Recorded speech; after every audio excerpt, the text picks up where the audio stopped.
গতকাল আমাদের এখানে একটা রাজনৈতিক দলের মিছিল ছিল বা পদযাত্রা ছিল।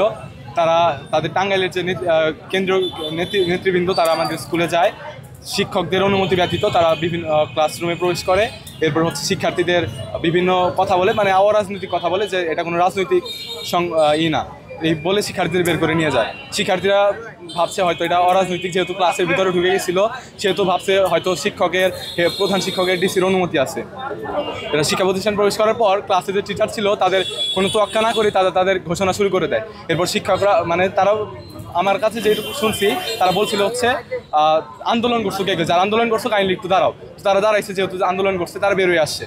এরপর শিক্ষকরা যখন তাদের বাধা দেয়, তারা ওই নেতৃবৃন্দ তারা হচ্ছে শিক্ষকদের সাথে তর্কাতর্কিতে লিপ্ত হয়। তারা এনসিপির নাম ধারণ করে এসেছিল, তারা আদৌ এনসিপি কিনা আমরা সেটা জানি না।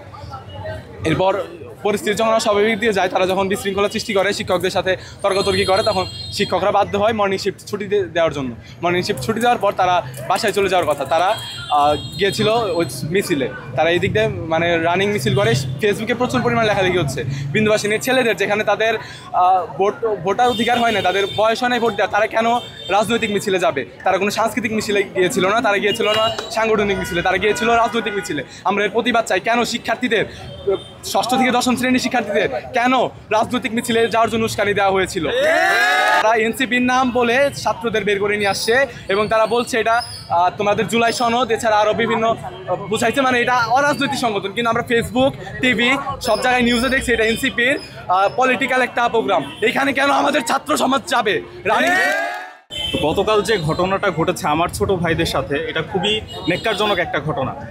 আমার জানা নেই টাঙ্গাইলের ইতিহাসে কখনো মানে বিন্দুবাসিনীর বাচ্চাদেরকে বা আমার ছোট ভাই বোনদেরকে কখনো স্কুল থেকে বের করে কোনো রাজনৈতিক মিছিলে নিয়ে যাওয়া হয়েছে কিনা এরকম কোনো নজির আমার জানা নাই। তো আমরা স্কুল থেকে বের হয়েছি প্রায় 10 বছর, এর মধ্যে কখনোই এই ধরনের ঘটনা ঘটে নাই।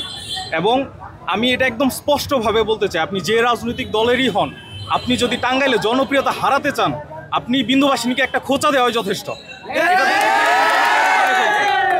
বিগত সময়ে আমরা দেখেছি আমাদের স্কুল নিয়ে যারাই রাজনীতি করার চেষ্টা করেছে, ইভেন আমাদের দেয়াল নিয়ে একটা ঘটনা হয়েছিল, এই ধরনের যারাই করেছে তারা আসলে শেষ পর্যন্ত টিকে থাকতে পারে নাই এবং শুধুমাত্র ক্ষমা না চাওয়ার কারণে অনেকেরই পতন হয়েছে। আপনাদের সাথে আমাদের ব্যক্তিগতভাবে কোনো মানে দ্বন্দ্ব নাই, কোনো ক্ল্যাশ নাই। তো আমরা যেটা হয়েছে, যেই নেক্কারজনক ঘটনা হয়েছে, আমরা এটার সুষ্ঠু প্রতিবাদ চাই এবং এটার যারাই করেছে, যারাই এটার সাথে জড়িত, তারা জনসম্মুখে তাদের ক্ষমা চাইতে হবে।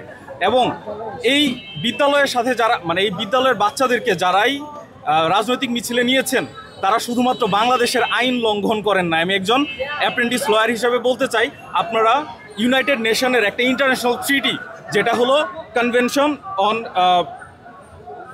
Convention on rights of the child, 1989 সালের একটা ট্রিটি, যেটা ইন্টারন্যাশনালি এবং বাংলাদেশে এটার একটা পার্টি। সেটার আর্টিকেল 28 এবং 36, যেখানে শিশুর নিরাপত্তা এবং শিক্ষার অধিকার নিয়ে কথা বলা হয়েছে, আপনারা সেটা ভায়োলেশন করেছেন।